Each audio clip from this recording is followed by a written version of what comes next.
You can't let the orderliness part of you get the upper hand so terribly that it's impossible for you to live. That's what happens to girls who have anorexia, by the way. You know how there's this idea with regards to anorexia that it's often high achieving girls who have it. Well, it's hyper conscientious girls. They get so disgust sensitive they can't stand their own bodies.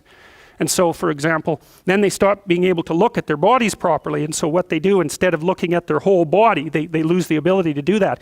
They only can see parts of their body, and then they can't tell the difference between a part that's healthy and well-shaped and a fat part. And so anything that's what would you call, of dubious, anything that's hard to measure becomes impossible to see. So I had an anorexic client at one point. She wasn't a very big woman, maybe about this big and thin, yes, obviously. And so I was trying to work with her on her body perception disorder, and one of the things I did was, so I had her come and sit beside me. So I was sitting like this, and so was she, and I said, well, you look at our two thighs, which one is bigger? And like mine was like 40% bigger. And she said, well, I can't tell, they look the same to me. And so I said, okay, this is what we're going to do.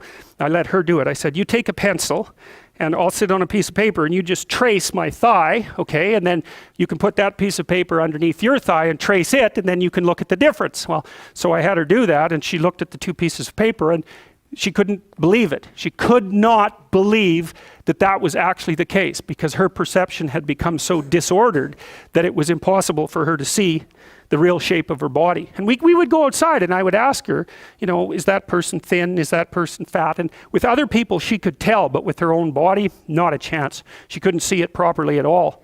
And so there's a real obsession with purity among women who have anorexia. They'd like to starve themselves right down to the bone, because the bone is sort of pure and white and there's no excess tissue on it. And so anorexia also looks like a disease of disgust. And so it's very, very difficult to, she thought in very black and white terms. One of the things I had her do at one point was, she has a music, she said, I either really like a song or I don't like it at all.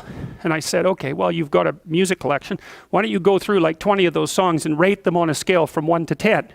And she couldn't do it. It was either yes or no, orderly, right? The boundaries around the categories were absolutely segregated. And her apartment tended to be decorated in black and white, and she was hyper clean, so everything in the apartment was extraordinarily orderly, well put away. She couldn't stand to see anything disgusting on the counters and that sort of thing. So very, very difficult disorder to treat, anorexia. Very, very difficult.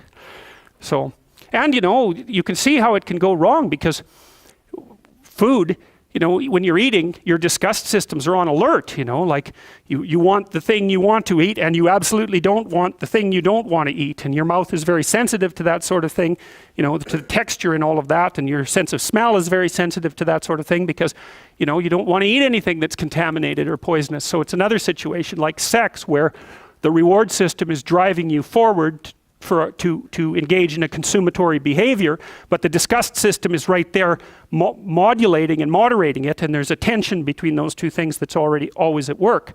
And with the anorexic types, the disgust system gets the upper hand. So she was also extraordinarily judgmental and perfectionistic, but that goes along with it, because orderly people are judgmental and perfectionistic. And so if you're a perfectionist, often what that means is you have very high levels of orderliness and very high levels of neuroticism. And those two things chase each other around like mad, because you can't stand the idea that you would make a mistake, and you get anxious about it as well. So then you get stuck in this perfectionistic mindset and you can't get out of it. So